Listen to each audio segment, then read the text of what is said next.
প্রায় ৬.৬ কোটি বছর আগে ঘটে মহাবিপর্যয়। ১০ কিলোমিটার চওড়া এক উল্কাপিণ্ড পৃথিবীতে আছড়ে পড়ে।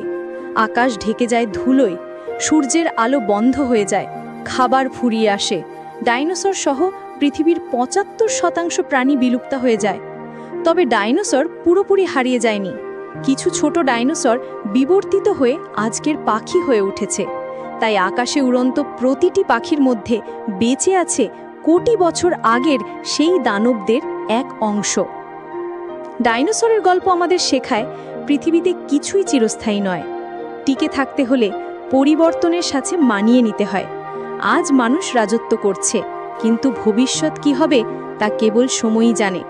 আর যদি এই ইতিহাস আপনাকে মুগ্ধ করে থাকে, তাহলে ভিডিওটি লাইক করুন, বন্ধুদের সাথে শেয়ার করুন, আর ইতিহাসের আরও অদ্ভুত কাহিনী পেতে চ্যানেলটি সাবস্ক্রাইব করতে